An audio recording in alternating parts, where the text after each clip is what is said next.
The second what the bleep person of the week is Daniel Penny.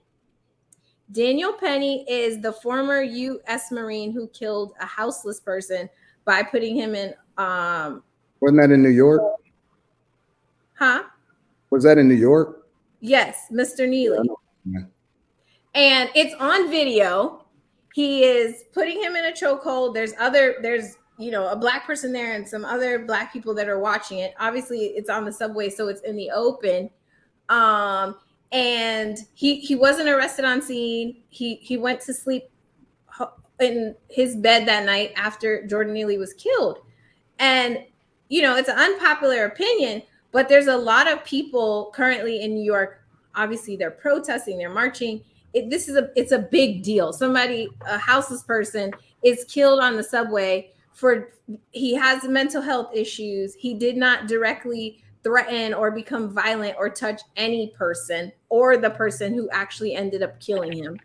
But his sentence was death for being houseless on the subway. And the person who did it went home and slept in their bed that night. He only now, today actually, earlier today, was charged with manslaughter for killing Jordan Neely. But I don't know, Anton, if you were on the bus and you put somebody in a chokehold, I don't know. If you were on the subway and you put someone in a chokehold, I don't know that you would, sleep in your bed that same night. And the question is there enough evidence there to say, okay, right? It's on video. Is there enough evidence there for you?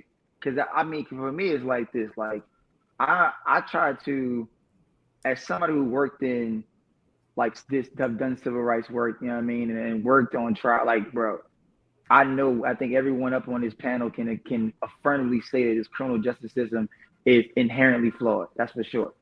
But I do believe that there are some folks that should be locked the hell up in jail. You know what I mean? And I think there are clear cases in which they should be. There are cases in which, look, and real quick on the Tory Lanez thing, I want to say this. If Tory had another thing to prove his innocence, I just want to say this because I feel like for everybody out there, man, still talking about this case because I'm tired of it. If Tory had a real thing that would exonerate him today, I guarantee you he'd already put forth the evidence right now. But then again, with all the resources. Go ahead. I'm sorry. Look, hold on. Look, we done heard you talk. What I'm saying okay, you're right. All I'm saying is that with all the resources, you talked about his resources. If imagine the brother just had this, imagine the brother just had that. But imagine the brother that got all the resources and you still can't find a shred of evidence to say, hey, man, I want a motion for a new trial because I have this in my back pocket and I didn't put forward that. Right? And look, if you got it, brother, bring forward the evidence and we'll go ahead and relitigate the whole thing. We'll bring back Megan. We'll make her retestify all the witnesses and everybody, right? But if you don't, and if he doesn't, then it's a wrap for that. Now, we can talk about all the brothers and sisters who've been wrongly convicted right now, who dealing with the Innocent Project, who working with programs like Reform, right? Who caught up in the actual penal system with probation fines and stuff like that. We can talk about those things. But we can also talk about the fact that Tory Lanez is in fact guilty. Then we can say that and then move on. That's what I'm saying. Like I think we should look at this like as a this is going to be this and this is going to be that, and we're trying to like transpose these facts onto this case and what happened. Look, there are certain cases where people are just guilty and that's it. I mean, look, we went to the court of law, we've sifted through the evidence, the jury has weighed the facts, we've allowed both sides to put on their case in chief, and guess what? If you ain't got the evidence on your side, it ain't about the facts and time. You're right. It's about what you can prove. And if Tory Lanez can prove his innocence, then by God, brother, prove your innocence. But in this case here, he can't. And so we look forward to the sentencing of Tory Lanez, and we'll see you on the I'm side, surprised at you, Rillo. Why so? Because you're a lawyer, right? What about it? I didn't think that the evidence was supposed to be proving your innocence. I thought it was supposed to be proven. You're supposed to use the evidence in order to prove that you was guilty. What I'm saying is, though, is that look, we know in this country, and I will flat out say it, bro. In this country, Hold on. Let's not skip over that. You literally are showing your bias based off of how it is that I described the fallacy amongst people and their inherent ability in order to be able to see things objectively. Mainly because your narrative, the very way in which you're communicating right now with regard to Tory Lanez, shows that you're biased because you're not even speaking according to how the justice system was supposed to be designed in the first place, and that it's innocent until proven guilty. And you're supposed to use the evidence in order to convict me, not the evidence in order to be able to free me. I think that, let me tell you something. I think that because of an inherently flawed system, I think most people, when they go in there, bro, because of the accusatory nature, the way it's designed, is that even though they say in theory it's innocent until proven guilty, I believe that you're guilty until proven innocent. Or but it's not about what you believe. It's about what the principles of the justice system was built on in the first place. And this is you're literally a reflection of what it is that I'm communicating, because it's not about what you believe. It's about what the justice system is supposed to. Hold on. He's proving my point. But you don't have to offer a defense. He's proving my point, though. It's not about what you think. It's about what the justice system is supposed to be and stand for. It's not about what I think. It's not about what you think. It's supposed to be innocent until proven guilty, not guilty until proven innocent. So it's not about how you feel or what you think. I know that. This is what I know is I know that he can't put forth any evidence to prove otherwise. That's what I know. That's what I know. This is wild. That's what I know. This is wild. You don't have to talk about him being innocent until proven guilty. Because we're outside of court. He's not proven guilty. Just because you're convicted. Hold on. So my just because you're convicted don't mean that you were proven to be guilty. No, it doesn't, because words mean things. Wait. Just because somebody was convicted, and this is the whole reason behind the Innocence Project existing in the first place, don't mean that you were proven to be guilty. Just because you secured a conviction is much different than being proven to be guilty. Words mean things. And the very fact that you're saying that it's based off of how you feel instead of based off of what the principles of the system is supposed to be in the first place shows that humans are fallible and they're inherently biased, which is one of the reasons why we have to be very, very careful when we having these conversations or we decide who we want to convict or who to throw under the bus, because it's not about how I feel. It's about whether or not it's the truth. No, it is about how you feel about testimonial evidence, because you have to weigh the evidence. When somebody says something to you in corporate America or a claim, what evidence? You have to decide whether, based on their body language, what's or based the evidence? on whatever they say, whether you believe what they say or not. What was the evidence, though? In the courtroom, what was the evidence? Tell me what the evidence is. Say, I don't believe that. I'm not going to take that into account when I make my consideration, because you know what? I don't think she made eye contact with us. It seemed like she wasn't telling the truth. Or what was the evidence? This witness. So somebody tell me what the evidence is. Based on humans making assessments about testimonial evidence in part, and then other types of evidence. So that's what what's the evidence? Tory, there's a video in the what is the evidence? How do we is the person who's now charged with manslaughter for putting Jordan Neely in a chokehold? Oh, so we got on Neely. Okay, I thought we were talking guilty about right now. I thought we was talking about Tory Lanez, because he had brought it back to Tory Lanez. So I was trying to understand what the evidence was, not what the opinions of other people are, not who's incentivized in order to say something based off of who they communicating with and who their friends are and who's going to get paid out and who's going to be disassociated and who's no longer going to have the clout anymore. I'm trying to understand what the evidence was. Not the court of public opinion, not social media, not what she said on your video. What was the evidence? I would say this. If you want all the evidence, right? You want all the evidence. I would just say this, and I'm done. I would say you can do a FOIA request and get all the evidence you need, and you come back on, right? Once you read through all the transcripts, you come back you're the lawyer and let us know. You're the lawyer. He doesn't want the facts. He doesn't want the facts. Look, I didn't try the case. Look, here's what I do know in terms of fact. Whether you want to accept the fact or not. The fact is he was convicted of a what? Of the crime that he was on trial for. That's a fact, right? Another fact is he motioned to appeal for a new trial, and trial was denied. That is a fact. Another fact is his sentencing is coming up. That is a fact. The other fact is that he's going to be going to jail for whatever crime he was convicted of. Now, again, in this time period, if he wants to continuously appeal, he can avail himself the full weight of the actual entire justice system and figure out a way to get himself off if he has exculpatory evidence to prove otherwise. In this case, though, as it stands at this very moment, he has offered no evidence. End of story. That's the facts that we know. This is wild. This is wild. What other facts do we have? This is absolutely wild because I think that as educated as you are, I think listen. Anton is missing the point. No, I'm not. Listen. I know that I'm the dumbest person on this panel. That's absolutely not. No. Listen. I am a lifetime C student, community college graduate. Okay, so hear me out. I'm not going to even assume that I'm even in the same stratosphere as all of the panelists here tonight, because I know that Rillo is much more educated. He's much smarter, and from all appearances, he's much better looking than me, right?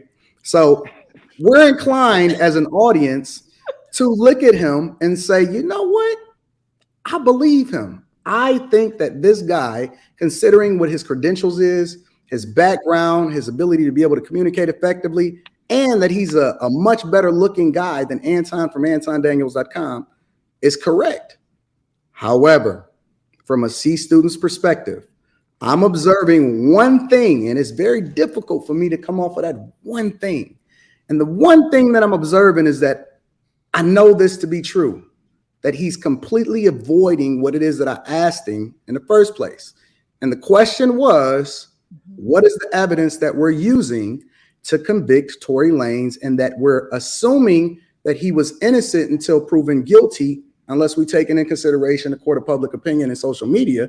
What is the evidence that he's so adamant that Tory Lanez is guilty of? Because again, just because you secure a conviction doesn't mean that you were proven to be guilty. Otherwise, we wouldn't need an Innocence Project, because a conviction doesn't mean that you're just completely guilty, right? And so what is this evidence? What is this wild evidence, this smoking gun that was used in order to secure this conviction for Tory Lanez, and that you're so adamant just because it's a fact that he got convicted doesn't necessarily mean that he's guilty? I don't know, but I would say Christopher J just said it, man, because I don't know if I can say it anymore. And he's not a lawyer, and we don't know what he looks like. Yeah, I mean, well, I know Christopher J, and Christopher J pays me for coaching, so I'm not necessarily taking that into consideration. But that's what I'm saying. You're not taking it into consideration because you have a life experience with him that makes you say, you know what?